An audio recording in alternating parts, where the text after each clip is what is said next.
Uh, Thank you very much for joining the second webinar of International Group of Eminent Persons for a World Without Nuclear Weapons.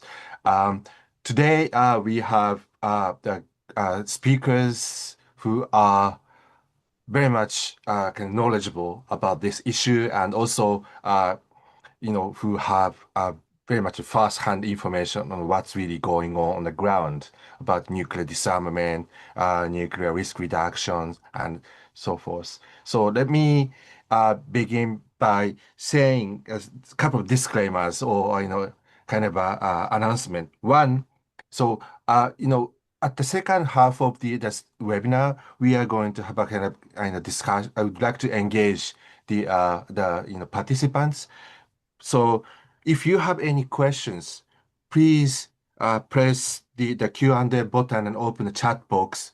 Then you please write your question. Then we are going to pick up some of them and then have a discussion among the panelists. And also, secondly, please note that this webinar will be recorded and made available at the Japan Institute of International Affairs website at a later date. So I hope you understand it.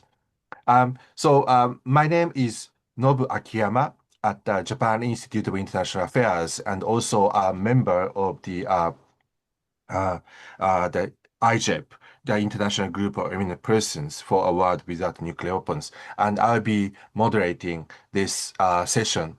Before we begin, I would like to invite Director General Kimitake Nakamura of Japan's Foreign Ministry. So Nakamura-san, please. Thank you, Professor Akiyama. Good morning, good afternoon, and good evening. I'm Kimi Nakama from the Ministry of Foreign Affairs, Director General in charge of the Disarmament Affairs. On behalf of my government, I'd like to express my sincere appreciation to all participants joining us today from around the world for this second IGEP webinar. Also, I would like to thank all the distinguished speakers. The International Group of Eminent Persons for a World Without Nuclear Weapons, IGEP, was launched by Japan in 2022. Although this framework was established by the government, the discussions within the group has been conducted entirely independently and freely without any direction from the Japanese government. This independence has been essential in enabling genuinely open, candid, and constructive exchanges. Through a total of 6 meetings, the group brought together participants from both nuclear weapon and non-nuclear weapon states, as well as from countries inside and outside the TPNW framework. They engaged in discussions that transcended their respective national positions and emerged. They finalized concrete recommendations for achieving a world without nuclear weapons. I understand that these recommendations were crafted with the 2026 NPT review conference firmly in mind. As we look forward that important milestone, today's webinar serves as a valuable opportunity to deepen our dialogue on key issues such as the engagement of scientific and technical experts on nuclear disarmament verification, nuclear risk reduction, and bridge building between disarmament and security. Japan hopes that today's exchange will contribute to strengthening international momentum for nuclear disarmament. I very much look forward to the rich and substantive discussions ahead. Thank you very much. Thank you very much, Nakamura-san, for kind words to the IGEP work. Now, I would like to introduce our esteemed panelists.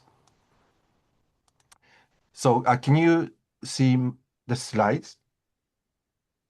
Right. So, we have 2 members from IGEP, and then also 2 experts from outside of the group.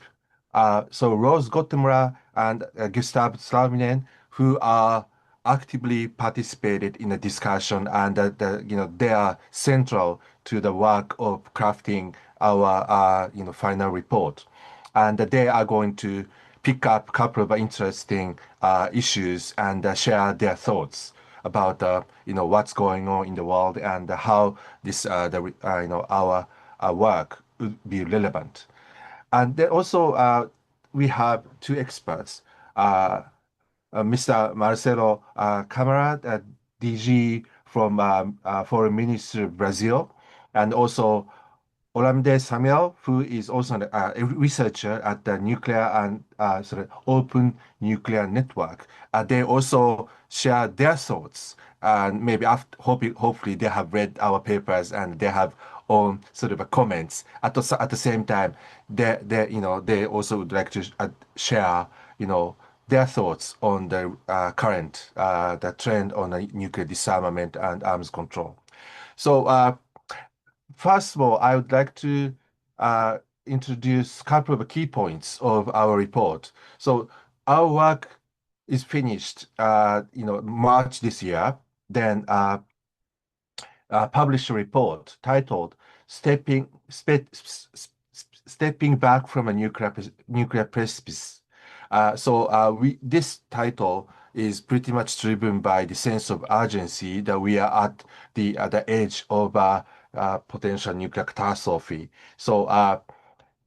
We justify our work by being aware of the nuclear risk or risk of nuclear war is higher than at any time in the recent decades, and also the geopolitical tensions are escalating, and then we are witnessing the erosion of arms control norms and also the regimes. But in the meantime, there are some trends that the humanitarian concerns on nuclear weapons rising, and I think one of the symbolic event was the Nihon Hidankyo's Nobel Peace Prize, which was awarded at the end of last year's Nobel Peace Prize. So then also now our urgent issue is how to uphold the international nuclear regime, which is based upon the NPT. And next year we have an NPT review conference that is which is we are mandated to make it successful. And so in our report, we have three parts.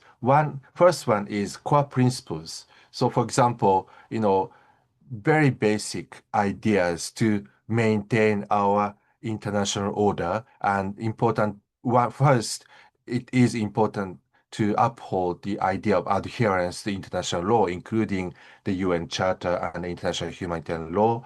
Secondly, we should recognize a shared responsibility. And thirdly, I think we need to commit to the culture of dialogue or habit of dialogue, and we should engage each other in order to reinforce the multilateral nuclear non-proliferation regime.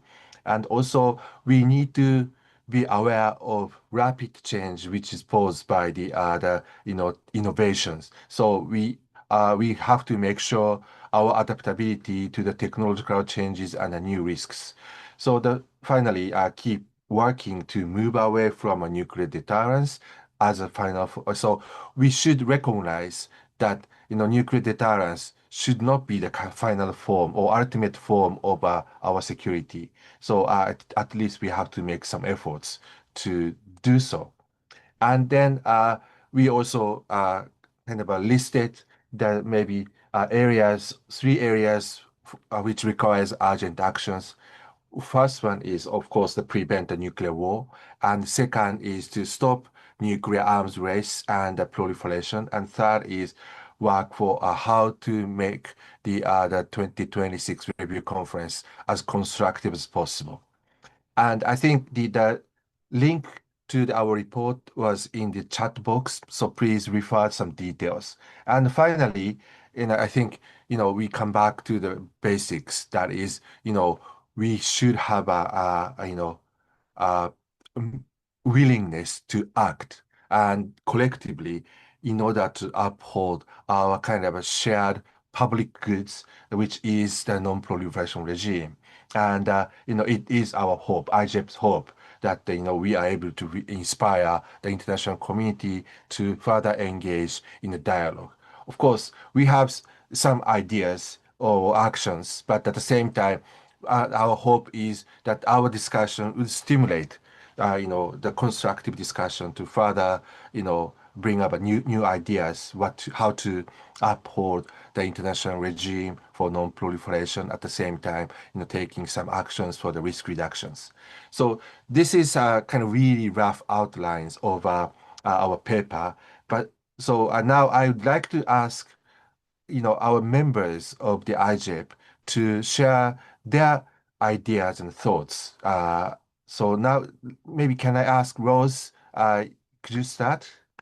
Yes, of course. And thank you, Mr. Akiyama Nobu. It's been a great honor to participate in this international group of eminent persons, and truly a pleasure to work with colleagues both in Japan and from across the world. I hope you noted how wide-ranging the membership was, not only from states possessing nuclear weapons, but also from many other parts of the world. And it was really a wonderful conversation and a difficult one at times, but I think very, very worthwhile. So I commend the government of Japan for supporting this important effort. I really wanted to make 2 points today based on two of our main recommendations, and I'll just quote them briefly in turn as I talk about what I think the priorities for U.S. policy should be at this moment. And there's no question that our current president is both interested in nuclear arms control and very focused on it as a priority of his policy, but also he has many other policy priorities, including at the moment a very intensive negotiation to try to halt Russia's aggression against Ukraine. So it's, it's a matter of dueling priorities, I think, and it's important to bring these issues to his attention and that of his administration, which is why I think that this current moment is one to focus quite squarely on one of the recommendations in the study, which is Russia and the United States engage in strategic dialogue and keep new strategic arms reduction treaty limits, that is, New START limits, while negotiating a follow-on framework for arms control. This is precisely the idea that Vladimir Putin put on the table a couple of months ago to essentially maintain the limits of the New START treaty on the basis of a political agreement after the treaty goes out of force in February of 2026, just barely 2 months from today. And so I do think that there is great potential to work this. I know the U.S. government is continuing to consider this matter actively. I was just in Washington yesterday, and this was a very active discussion among my government colleagues there. But I would like to say, too, that we don't need to overthink this.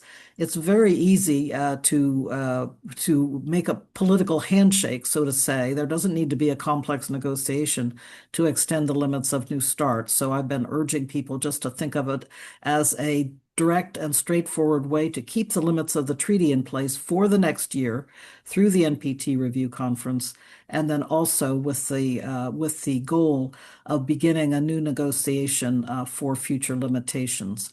Furthermore, I'm publishing today a piece in the Arms Control Today magazine that will say that it's also quite easy to turn back on the implementation measures of the treaty, at least while the treaty remains in force in November, December, and January. And that is because the treaty implementation was paused by President Putin due to his linkage of the matter to the war in Ukraine. And I think it's quite easy to turn the treaty back on again in terms of on-site inspections, in terms of data exchanges, and in terms of exchanges of notification. The treaty itself provides the legal superstructure to do that. And so it's a matter of flipping a switch. No negotiations are necessary. And so I think this is another very important point that should be considered. The second recommendation from the report I'd like to mention is upholding the moratorium on nuclear explosive testing and work harder to achieve entry into force of the Comprehensive Test Ban Treaty and encourage nuclear weapon states to voluntarily provide unilateral or reciprocal transparent transparency at their nuclear testing sites. This is a very controversial issue at the moment in the United States. You have heard, of course, President Trump speak about the necessity of taking a new look at nuclear testing, and this has led to some deep and concerning discussion in the United States. In my view, it's absolutely necessary to uphold the moratorium on explosive nuclear testing, in my view. But there are those who argue in Washington that, in fact, there is not a common understanding among the P5 nuclear weapon states under the Non-Proliferation Treaty of what zero nuclear yield means. And so rather than throw out the baby with the bathwater, I am urging first that the P5 sit down together and go over the negotiating record of the Comprehensive Test Ban Treaty and talk among themselves again to reconfirm, as I understand it, the mutual understanding of the meaning of zero yield under the Comprehensive Test Ban Treaty. And second, we should be thinking about ways to confirm what others are doing, because the United States is very concerned about reciprocity, that other states possessing nuclear weapons, particularly Russia and China, are proceeding with some experiments that involve nuclear yield. And I think we can work together. There was a model from the joint verification experiment of the late 1980s, where the USSR and the United States worked together to reconfirm verification practices under the Threshold Test Ban Treaty. And that eventually led to the ratification and entry into force of the Threshold Test Ban Treaty in the early 1990s.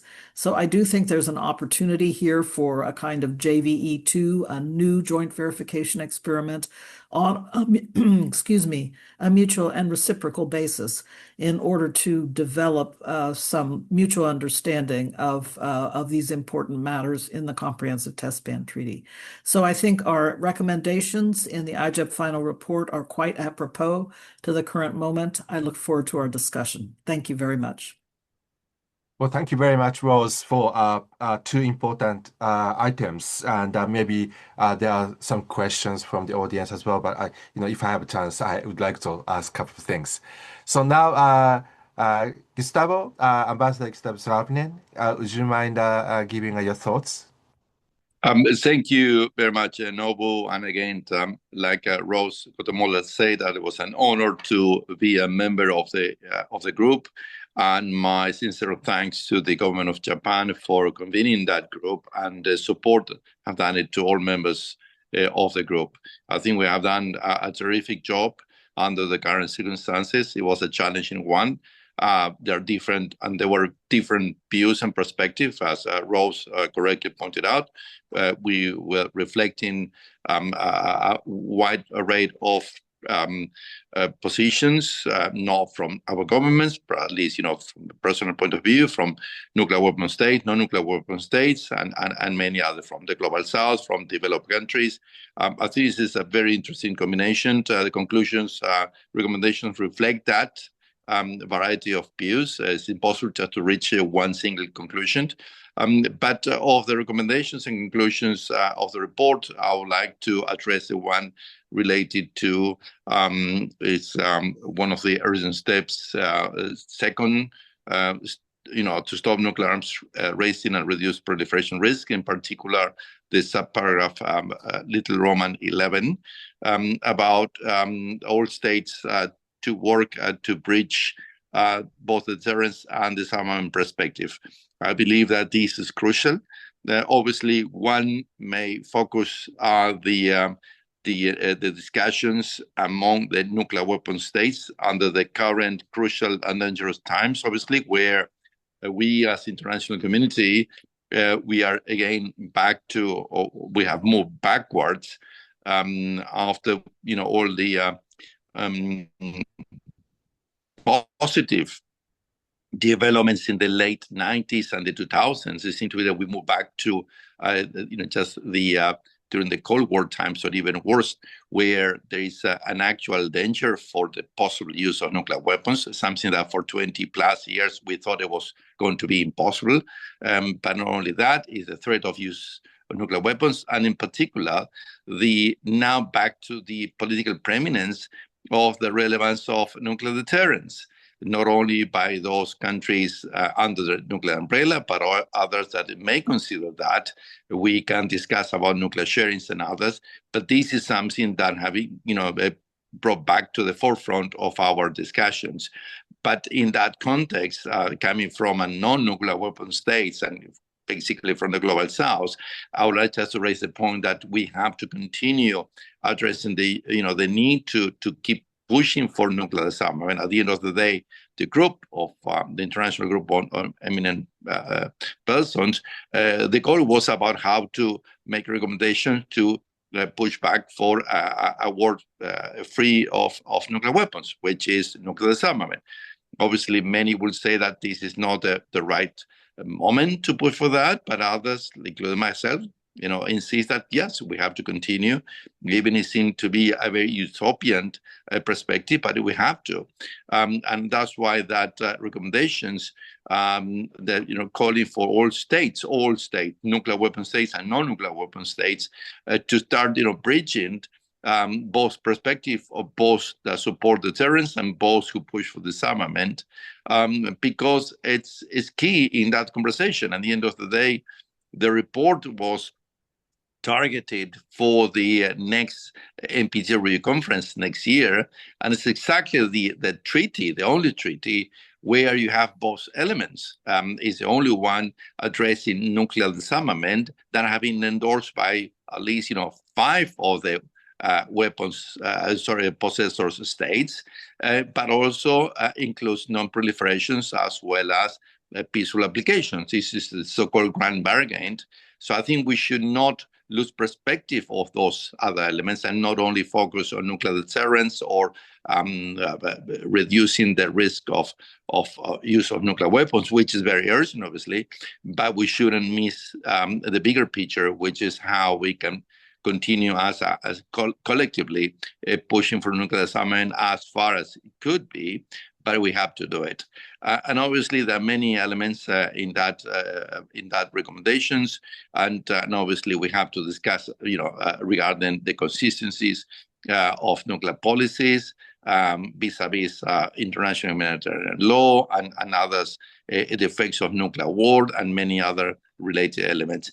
But in particular, something I was just stressing throughout our conversations and discussions and in other fora is the need to engage both nuclear weapon states and non-nuclear weapon states on a very interactive dialogue, just to find common understandings on, for example, what means nuclear deterrence. Nuclear deterrence may mean something for the nuclear weapon states or for some nuclear weapon states, and it may mean something different from the non-nuclear weapon states, because non-nuclear weapon states, we don't have the expertise about nuclear deterrence. And there are many other elements from the technical point of view that maybe we need an open dialogue just to reach a common understanding of what we mean when we say something, and then how we achieve those things. So I'm going to stop now because I believe that will be quite interesting questions, and I will be ready to answer them. Thank you, Nobu. Thank you very much. So you also raised the importance of building a bridge in the various stakeholders between those who advocate deterrence and also disarmament at the same time. We also talked about the importance of engaging both NPT community and TPNW community in a more kind of inclusive manner. So maybe at the next round, I might ask you how to do it. But before that, I would like to ask Marcelo to give your thoughts. Please. Yeah, so thank you very much. I'd like to thank the organizers for this very honorable invitation to address such a distinguished panel. I'd like to commend the work of the Eminent people. I think this reports will be quite useful for the next REPCON. Well, we are now 5 months away from the next REPCON. I think it is nobody's secret that this REPCON will take place against a very dim, I would say, geopolitical circumstances. We have 2 RevCons in a row without final document, and also 3 preparatory committees that were not able to approve a consensus document. So I think that we should perhaps work in areas that perhaps garner a great deal of, I would say, convergence among members, state parties of the NPT, both nuclear weapon states and non-nuclear weapon states. And one of the areas that I think that can, I would say, make advance in this RevCon is verification of nuclear disarmament. It has been, there has been in the last decade, many, I would say, initiatives devoted to nuclear disarmament verification. The first one was the UK-Norway. It was succeeded by the Quad, was United States, Sweden, Norway, and the UK. And then the administration Obama launched the International Partnership for Nuclear Disarmament Verification, the IPNV. So those initiatives, in my view, they were extremely useful to, I would say, advance scenarios how nuclear disarmament verification will be like.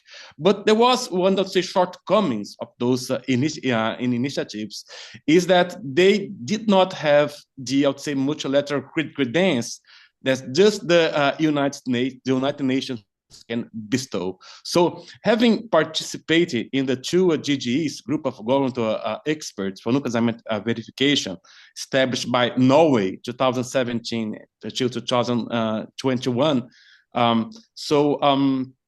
I came up with the idea of suggesting the creation, the establishment in the United Nations of a group of scientific and technical experts dedicated to nuclear disarmament verification. I'm very glad to report that this initiative was approved by the General Assembly on last Monday, December the 1st. So we have 170 votes in favor, 2 abstentions, and only 2, I would say, votes against. So I will perhaps very briefly touch upon the main drivers, the main inspiration for such a group, and also very briefly dwell on, say, the main tenets of this group. Well, the great inspiration was the group of scientific experts that worked for 20 years prior to the CTBT negotiations, where,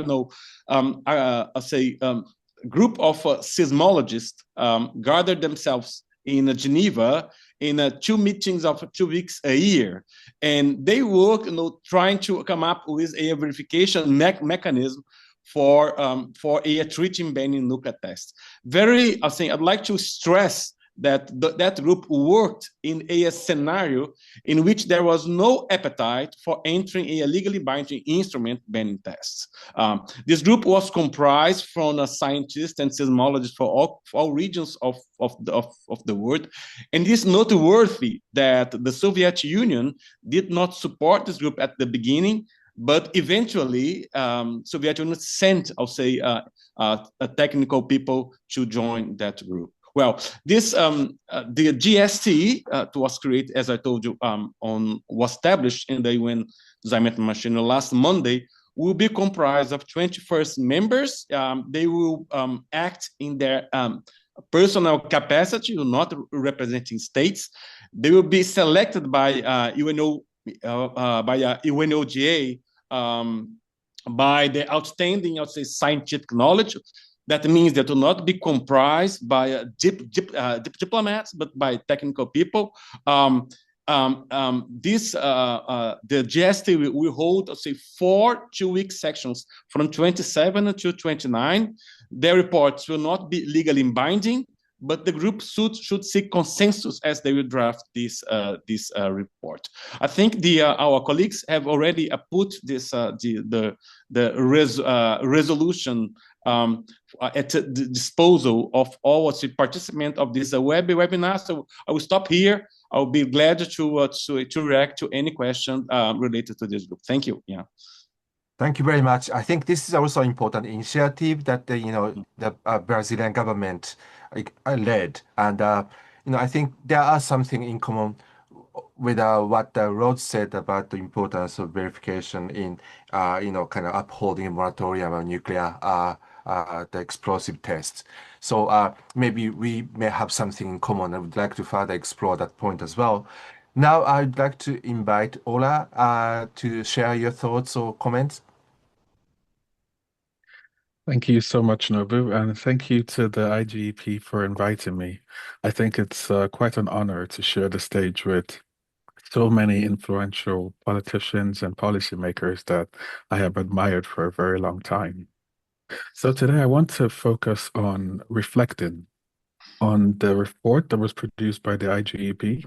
But before I focus on the specifics of the report, which was divided into practical recommendations and core principles, I do want to highlight that because we're in an international system now that is pretty much comprised of states that are competing to advance their own national interests without much regard for the interest of neighboring states or other states, it's very important that we remember the core principles of international law and the reasons these core principles exist.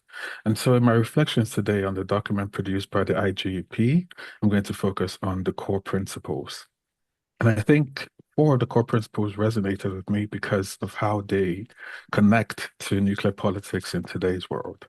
And so the first core principle is that every country has an obligation to comply with the UN Charter in its entirety, including by not committing acts of aggression and by renouncing the use of force for the acquisition of territory. And the reason I think we must really dwell on this core principle is because we are seeing increasingly that states are moving from a position of deterrence to a position of compellence, where they see their nuclear weapons as actually being tools that they could use to invade the territory of other countries and violate their sovereignty, including states that are depository parties or depositories to the NPT. And so I think it's very, very important that we return to this very fundamental principle, because without these principles in place, we'll be existing in an international system that is basically the state of nature, where every state just decides to behave in whatever way they please, and where states that do have nuclear weapons could run the risks of actually having to threaten and use these weapons. And, principles separate us from the rest of the animal kingdom. And so we must be, a species that adheres to principles that actually allow us to coexist as sane individuals. The second principle I want to point out is the adherence to international humanitarian law at all times. Now, I think the TPNW was very important as a treaty because it was able to bring in the understanding of the humanitarian impacts of nuclear weapons into the nuclear deterrence debate. Hiroshima and Nagasaki were very traumatizing examples of what could happen when a nuclear weapon is used. And I think this story had been forgotten over time. And these experiences, the humans that would have to face the experiences of nuclear weapons use, has been forgotten over time. And so a recollection of the fact that we have international humanitarian law with principles that are supposed to respect proportionality, distinction between civilians and military combatants is important. But the second reason I think this principle is important is because we also have other parts of international humanitarian law that are being violated in today's nuclear order in the name of non-proliferation. So, for example, we have the 1977 protocols to the Geneva Conventions of 1964. And these conventions were meant to govern the use of attacks or the use of kinetic means to attack nuclear facilities, especially if these facilities could release dangerous forces.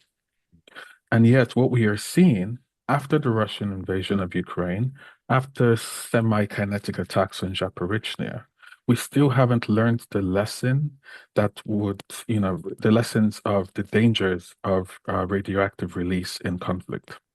And yet, this year, we still saw kinetic attacks on nuclear facilities in Iran.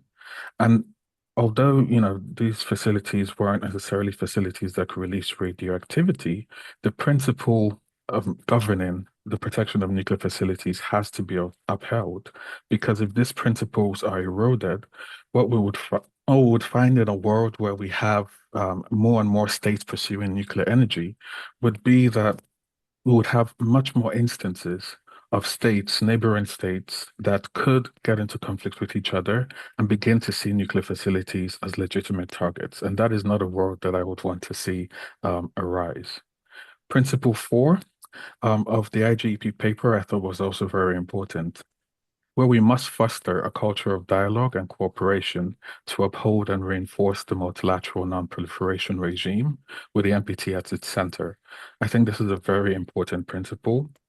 We are very, we're very quick to point out how the NPT is the cornerstone treaty of the non-proliferation regime. But many states are also very quick to point out how the TPNW is a disruptive treaty or something that exists in competition with the NPT or something that weakens the NPT. But I think this approach of chastising the TPNW is a very wrong approach. It's a very short-sighted approach. And so this principle of fostering the culture of dialogue and cooperation to uphold this regime with the NPT as its center would actually allow for dialogue between the NPT and the TPNW, understanding that the TPNW actually builds upon Article 6 of the NPT, which calls for nuclear disarmament, just in the same way that the CTBT builds upon nuclear testing, and in the same way that nuclear weapons-free zones build upon regional bans for nuclear weapons. And in this vein, the TPNW has been reaching out to the NPT in many ways. There was the consultative mechanism that was looking at the complementarity between the TPNW and the NPT, which was chaired by Ireland and Thailand for some years. And, TPNW member states have been looking for very pragmatic ways to engage with the NPT to see how these two regimes, each with their unique review cycles, could actually create more space in which nuclear risk reduction dialogue can be held. And so this principle of the culture of dialogue, I think, is extremely important. And the final principle, which asks for states to work to move away from the dependence on nuclear weapons, and that nuclear deterrence should not be the final form of security, I think is the one that resonated the most with me, and I want to reiterate. As someone from the Global South, as a Yoruba man from Nigeria, we do have quite a lot of sayings. And we have one saying that goes, "Pipe ni yóò pẹ́, akololo á pé baba." And what this means is that given enough time, a stammerer would learn how to say the word father. Now, the fact that we have so many nuclear weapons on Earth today, many of them on high alert, built on the principles of deterrence that have to sort of demonstrate the credibility of the threat of potential nuclear use. The fact that we have these systems, it's only the matter of time before one of these weapons is used as a result of intentional use, accident, miscalculation, or miscommunication. And so we really need to evolve away from nuclear deterrence as a form of security or as a final form of security. And we have to return to the understanding that deterrence can only be a temporary solution to manage the competing national security interests of nuclear weapon states.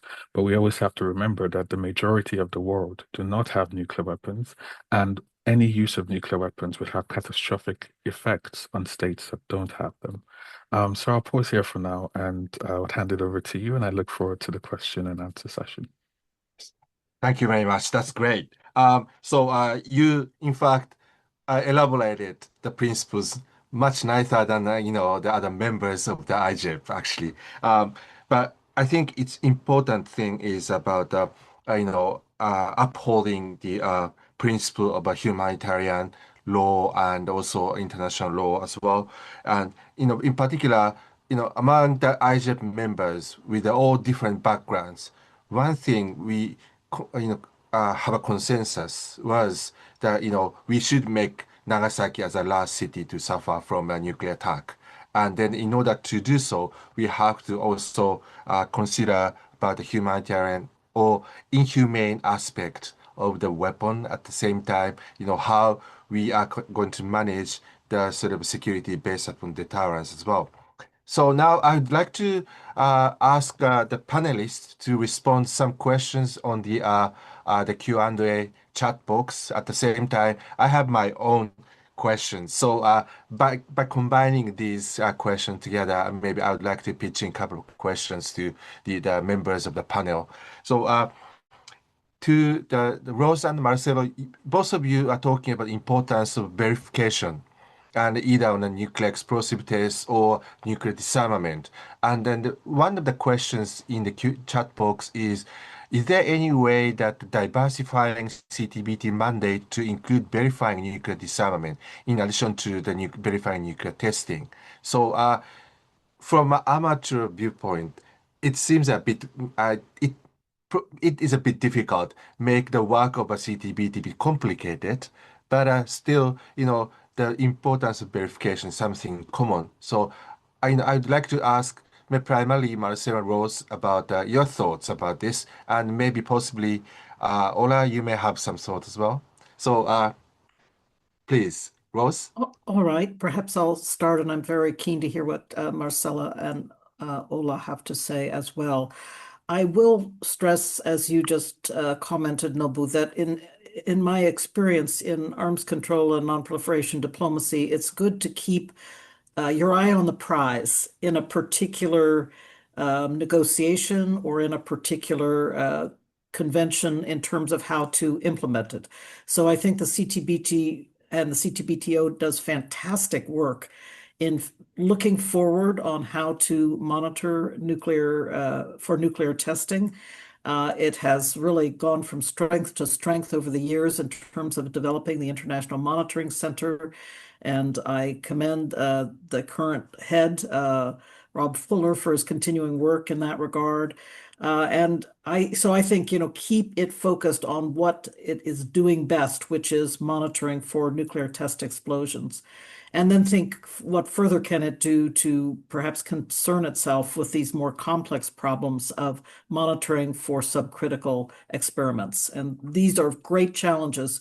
But the other thing I wanted to say in this regard is that there have been so many technological innovations and advances now.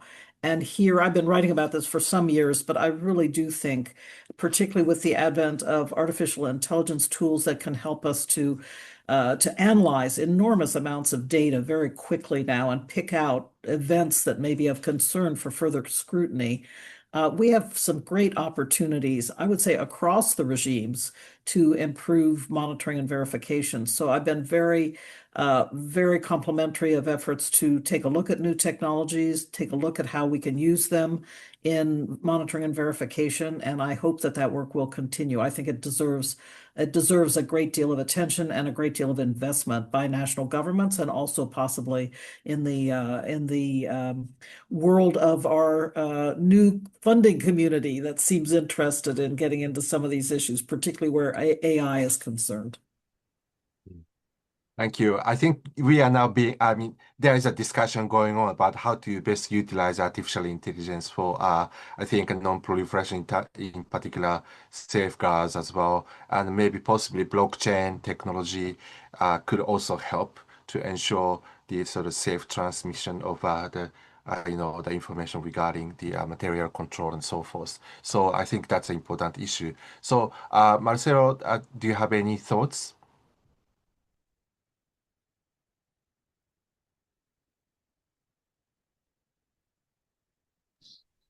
So thank you very much. I'd like to borrow from, I would say, the words by Rose, in the sense that the verification of subcritical tests in the CTBT is a challenge. Many countries, like my own, think that the conductions of subcritical tests is a violation of the spirit of the treaty, not the letter in the treaty, because there is no prohibition of subcriticals tests, but we understand that subcritical tests are geared towards the modernization of nuclear weapons.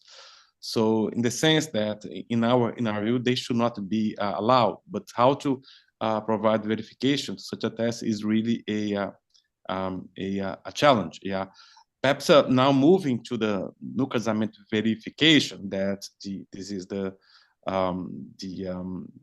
bottom line of this group that has just been created in the United Nations. I think they will have a very, I would say, a daunting program of work. Allow me very, very briefly to mention what is provided for in the preamble in the operative paragraph 6. So this group will the GSTE. So they will have to address nine aspects of nuclear disarmament verification. Declarations include initial and progress declarations, removal of deployed nuclear warheads, dismantlement and storage of warhead components, conversion of nuclear material with classified characteristics, elimination or reversible conversion of all nuclear weapons-related facilities, placement of nuclear material and facilities under international safeguards, verification of the correctness and completeness of the baseline declaration of nuclear material, and means of delivery of nuclear weapons. Yeah. So perhaps that's the element I'd like to add for the response of that question. Thank you, Nobu. Yeah. Yeah, thank you very much. And Ola, I think you are maybe closest to the utilization of emerging technology into the non-proliferation and disarmament. So if you could share, your idea or thoughts on the linkage between the technology and disarmament, non-proliferation. Oh, thank you so much, Nobu. I think in the interest of time, I'm going to reiterate some of Rose's and Marcelo's points because I think they pretty much covered the ambit there. But definitely on the CTBT and in relation to subcritical tests, I absolutely agree that we need to continue to push for the entrenchment and we need to push against the erosion of the norm against nuclear testing, and the CTBT is doing a fantastic job at that. And perhaps a critical testing, or at least consideration of this, should be something that can be considered in the ambit of the CTBT or as a parallel, a separate process with groups of interested states. With regards to emerging technologies and verification, I think at the moment, the drivers of development of emerging technologies are industry, non-state actors, and of course the interests of corporations that do see profitable uses of these technologies. And governance of these interests is still quite problematic in a sense. And so looking for ways in which we could deploy some emerging technologies in governance of weapon systems, including verification, I don't think a multilateral path is something that is possible yet, just because of how quickly and how diversely, if I can use that word, technologies are evolving. But perhaps within national systems, if governments could actually be much more proactive with developers of technologies and producers of these technologies in their countries to help to come up with possible solutions to verification challenges, and then bring these challenges to a multilateral forum, I think would be the best way to go. But I think there has to be some sort of public-private partnership in this regard, and it has to be something that's done at the state level by interested states that could then drive a multilateral process. I'll pause there for now. Thank you very much. So Gustavo, I have a few questions to you, including some from the Q&A section. So you talked about the importance of bridging the different stakeholders, and then talked about maybe interactive dialogue is important. So with your experience as a kind of president of the review conference, how is it possible to incorporate your thoughts into the kind of institutional reform of a review conference? How can we enhance or kind of promote the dialogue with different stakeholders in the review process? And secondly, the question is something related to that, but the Brazil and Norway resolution on the GSTE on the nuclear disarmament verification. It just passed that UNGA, right? So do you think that this verification issue would be a kind of leverage to break the diplomatic impasses within NPT? Thank you, Nobu. Thank you. On the first question, is something that many member states of the NPT have been discussing, for the last, few years, on how to make the RevCons more engaging among delegations. And based on my experience as the president of the 2022 RevCom,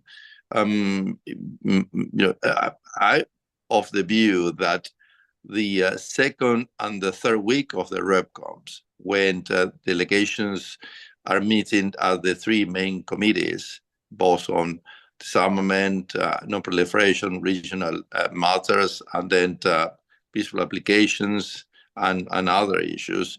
I think we have to move from the repetition of national positions that member states issue during the first week in the formal statements. And I believe that it's up to the president and to the chairs of the main committees to push a new approach and to really have a very interactive dialogue, and even to start the negotiations on the different issues already on the second week.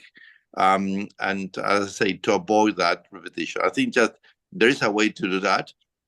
It will be up to obviously the delegations to see whether they are ready to engage in that dialogue. Dialogue doesn't mean that they will agree on everything. On the contrary, I think that the idea will be for delegations to raise the divergent views and positions on all the important aspects of the treaty. But I think that will make the review conference more meaningful aside of the outcome, because I think just many assess a review conference as a successful or not based on whether that RevCom managed to get an outcome document by consensus. This is not my view. If you look into the history of the NPT review conferences, in more than half of the occasions, we didn't have outcome documents by consensus. I think just we have just to get another way to measure how useful a RevComs is, and always I coin the terms how it's not effective, but it's how meaningful a review conference is for the better implementation of all the obligations under the NPT. And I believe that engaging or forcing delegations into that interactive dialogue and real negotiations, it may make the review conference more meaningful, aside of whether we'll manage to get an outcome document by consensus or not. On the second question about the group of experts on verifications on nuclear disarmament, I applaud Brazil and Norway and others have been working on this very important matter for many years, and I think it's due time for the UN as a system to getting engaged, and not only through different group of countries or different initiatives as in the past. Now, obviously, it's going to be very complex. Very few countries have the expertise and the knowledge about nuclear weapons, obviously, and how to, verify the disarmament of those weapons. So I think just the main challenge we'll have is the gap of experience, expertise, and knowledge among the different experts. Those experts coming from the nuclear weapon states, they will have a different array of expertise and tools that the experts coming from the non-nuclear weapon states will lack. So I think just the first few rounds of the discussions of the group of experts will be, as what I mentioned before, is understanding what we mean when we discuss about one particular issue, because we have different understanding. It happened to me as president of the NPT Review Conference when I was discussing with delegations, on detargeting, for example, or just reducing the level of alert of the nuclear arsenals. Nuclear weapon states view that in a different view or understanding from the non-nuclear weapon states. So it's just an example, So I think that this is a very good step forward. But whether it can be replicated on other elements of the just the nuclear disarmament process itself, because obviously verification will be almost, it's important, but it will be the last bit of a long political process. You will need political willingness just to engage into that. But I think just is more than welcome. Thank you very much. Time flies and we are approaching to the end of the session, but before closing, I maybe would like to ask each panelist a few words if you have any. And on top of that, I really cannot resist asking the Rose this question. You talked about a bit of optimism about reinstating kind of restraints of arms race between United States and Russia, right? So then, but missing piece is, I think, China. So, I think the bilateral sort of restraints over Russia and the United States is important, and it's a very important sort of foundation for the non-proliferation regime and disarmament. But at the same time, some are concerned about the arms build-up, nuclear build-up of China. So how do you incorporate this into the sort of equilibrium of this arms control? So then I also ask the other panelists to pick up maybe some questions from the other Q&A, or you could say something for the last words. So can we start with Rose? Yes, thank you very much, Nobu. And again, thank you. What an excellent discussion. I've really enjoyed hearing from all my colleagues as well, and I've been taking notes, so thank you very much. Two things. I've long been very open and public in my urging of the United States to think in terms of parallel negotiations with Russia and with China. We obviously have a rapid nuclear buildup going on in China. We don't yet understand exactly why they're modernizing in this way, and we have been very concerned about it in Washington, as U.S. allies have also been very concerned about it, because it has implications. If the United States is facing two nuclear peers, Russia and China, then it has implications for extended deterrence for our allies. And that's a whole nother conversation, I recognize, which is worth another webinar in its own right. But I think that we all have an interest in engaging China. I take heart from the Chinese white paper on arms control, which was very interesting for me. And as an American, it was released on our Thanksgiving Day, which is a major American holiday, last Thursday. So I only got to read it afterwards. But I was actually quite interested that for a change, the Chinese were not shying away from the topic of transparency, for example. And so I thought, although there were many older elements in the white paper, there were some new developments and nuances that I think are indicative that the Chinese are perhaps more open now to engaging in discussions of risk reduction and control of nuclear weapons, not yet interested in limitations. And so I draw that distinction. I drew it in a April 2025 article in Foreign Affairs. So if people are interested in reading of my views in more detail, they're welcome to take them up there. So thank you again, Nobu, for this really excellent opportunity this morning. And from California, I'm up early, but it was well worth it. Thank you very much. Sorry to keep you wake up really early. So then maybe Marcelo, do you have any final words? No, thank you very much. I think all of us have in mind that nuclear disarmament has been an elusive goal in the non-proliferation treaty realm. I think this GSC and NGV has not so to say, a silver bullet. I think the main impediment to nuclear disarmament is the political will, the absence of political will for the nuclear weapon states, mostly to comply with their legally binding commitments. But I think this group, Nobu, is perhaps a seed we are throwing Brazil and all in the international community, who has seen a seed into a soil. We hope that to be a fertile soil. And I think this group can perhaps manage to keep the momentum, keep, I'll say, nuclear disarmament in their UN agenda. And it also a platform that can gather representatives of nuclear weapon states and non-nuclear weapon states. My final point is I believe that the upcoming RevCon could lend support to this group, but it is not based in any treaty, neither the NPT nor the TPNW, because Brazil and Norway would like also to reach out to nuclear weapons possession countries outside the NPT, and to that end, we have the support of 4 of them. So I will stop here, and again, I would like to echo Rose in the sense that I was very privileged to participate in this group, and I wish all the best for this initiative. Okay, thank you. Well, thank you very much for kind words. Yeah, so now Ola.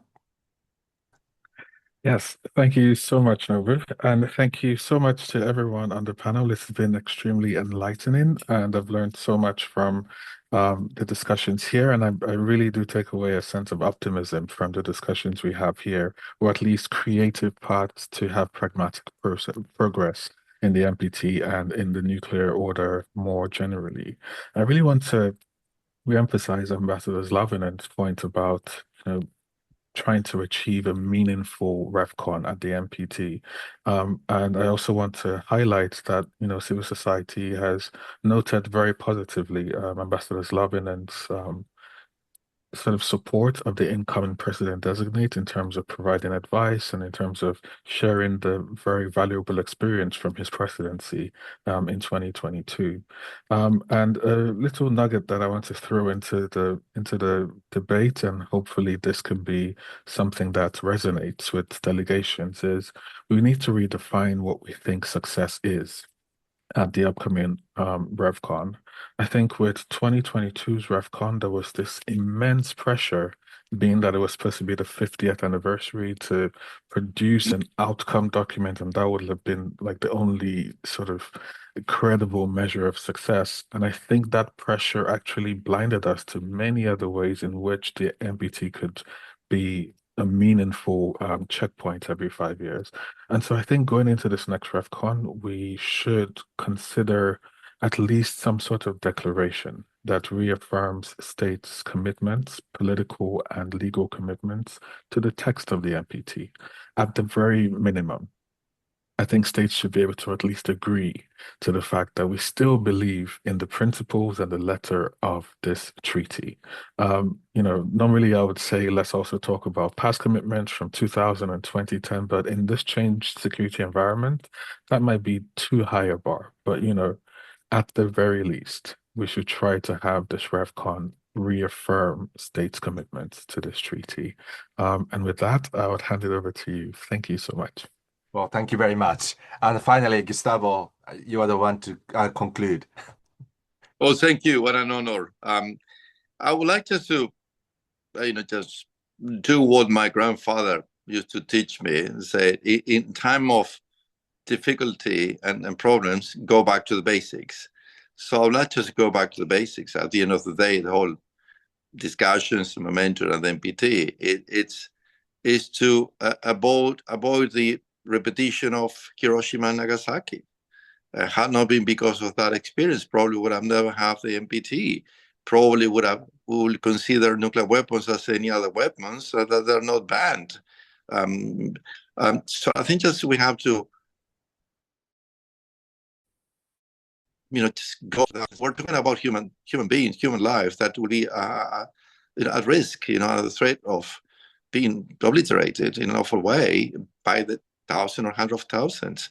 And this is the danger we are facing today, is that for the first time in 20 plus years, there is an erosion of the nuclear taboo that international community developed after Hiroshima and Nagasaki. And now, if that taboo is fully eroded, I think just the dike will break, and the consequences will be, no one could imagine the consequences. So I think that we need to go back to the basics, okay, and why we are doing that, this effort. And I will finish my words with the conclusion of the report and saying that nuclear dangers are accelerating with alarming speed, demanding not only sober reflection, but bold, coordinated action. I think I will leave it with that. Thank you. Thank you very much. So, thank you very much for saving my kind of efforts to conclude. But so I really appreciate all speakers and also the participants who gave us the questions. And my apology for not being able to address these questions on the chat box. But I hope this discussion was very useful and also meaningful to everybody. Finally, I would like to say in Japanese, the crisis is kiki, two characters. One is real crisis, but the other character sounds that means opportunity. So I think because we are in a crisis, there is a good opportunity for us to create a new idea and create a new mechanism to control the nuclear risks and maybe moving toward the world without nuclear weapons. With this hope, I would like to conclude our. Thank you very much, all excellent panelists, for the discussion, and I appreciate the Japanese Foreign Ministry for supporting this event. So, thank you very much.